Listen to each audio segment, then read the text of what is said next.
Bhind police ने 4 साल पहले हुए ब्लाइंड मर्डर का खुलासा किया। यहां मृतक का कलयुगी बेटा ही अपने पिता का असली कातिल निकला, जिसने मकान के विवाद को लेकर पहले अपने पिता की बेरहमी से पीटा, फिर आत्महत्या दर्शाने के लिए लाश फांसी के फंदे पर लटका दी। पुलिस ने आरोपी के खिलाफ हत्या का मामला दर्ज कर उसे जेल भेज दिया। घटना अटैर रोड स्थित मातादीन के पुरा इलाके की है। दरअसल देहात थाना क्षेत्र के मातादीन के पुरा में 28 अगस्त 2019 को सुरेश श्रीवास्तव शव घर के अंदर फांसी के फंदे पर लटका मिला था। पुलिस ने शव को जब्त कर पोस्टमार्टम के लिए भेज दिया था। पोस्टमार्टम रिपोर्ट में मृतक के गले और शरीर पर गहरे घाव होने की पुष्टि हो चुकी थी। पोस्टमार्टम रिपोर्ट आने के बाद पुलिस ने जांच पड़ताल शुरू कर चुकी थी। पुलिस मृतक के पड़ोसियों से पूछताछ की। पड़ोसियों से पूछताछ के दौरान पुलिस को आरोपी तक पहुंचने का अहम सुराग मिल गया। मृतक ठीक से चल फिर नहीं सकता था। हत्या के कुछ महीने पहले उसे पैर में लकवा मार चुका था। उसको चलने के लिए दूसरों की जरूरत पड़ती थी। सुरेश के पास 150 बीघा जमीन भी थी, जिसको उसने बेच दी थी। वह अपना मकान भी बेचना चाहता था, लेकिन बेटा मकान बेचने से मना करता था, जिसको लेकर शिवमोहन और उसके पिता के बीच विवाद होता था। घटना के 2 दिन पहले उसका शिवमोहन से फिर विवाद हुआ। शिवमोहन ने अपने पिता को धमकी भी दी थी। इस आधार पर पुलिस ने उसके बेटे शिवमोहन को गिरफ्तार कर लिया। जब पूछताछ की तो उसने सारा राज खोल दिया।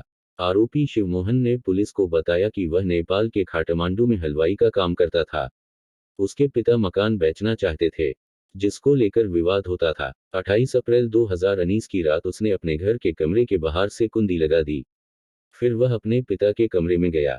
उसने पहले अपने पिता की लाठी डंडे से जमकर पीटा, जिसमें उसके पिता की मौत हो चुकी थी।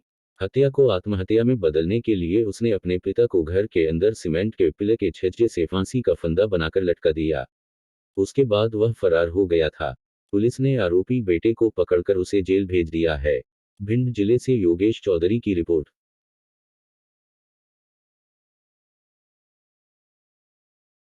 जी बताइए, एक आपने अंधे का खुलासा किया है 4 साल बाद, क्या मामला है और कैसे आरोपी को पकड़ा?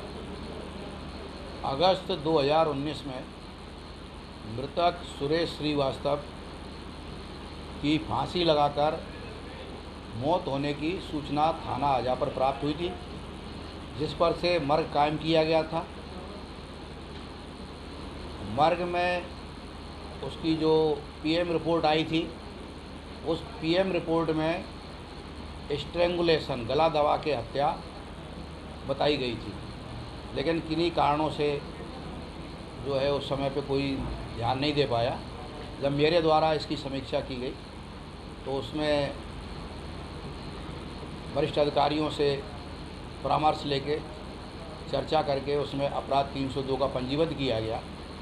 और जब विवेचना की गई तो आसपास के मोहल्ले वालों से और भी लोगों से ये बात निकल कर सामने आई कि जो मृतक था वो कुछ करता नहीं था और उसके पास में 150 बीघा ज़मीन थी।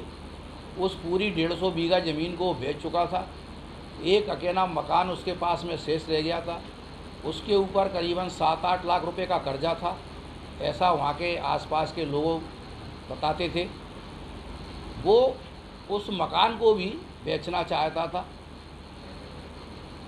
जो उसका छोटा लड़का था उसके द्वारा वो मकान बेचने का विरोध कर रहा था।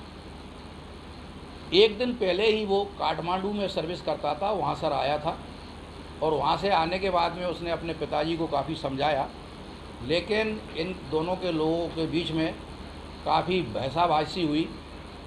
तो इनके घर में जो इनकी माताजी, भाभी और उनकी बुआ थी, उन्होंने समझाया तो मामला शांत हो गया। लेकिन अगले दिन फिर रात में इन लोगों का झगड़ा हुआ। तो उसने रात के समय पे जहाँ पर इसकी माँ, बुआ और भाभी सो रही थी, उसके दरवाजे की कुंडी लगा दी और इसके बाद में फिर इसने पिताजी का जो है गला दबा के हत्या कर दी और डंडों से मारपीट की, जिससे उसकी मृत्यु हो गई। फिर ये इसको ऊपर छत पे ले गया। एक सीमेंट का पिलर बना हुआ था, वहाँ पर इसने रस्सी से बांध के और उसके गले में फंदा करके और छज्जे से नीचे लटका दिया। सुबह जब मोहल्ले वालों को मालूम पड़ा कि साहब ऐसा ऐसा फांसी लग गई, उसको उतारा गया। तो उस पर से जो जांच में तत्व आए उस आधार पर 302 का मुकदमा कायम किया। फिर धीरे धीरे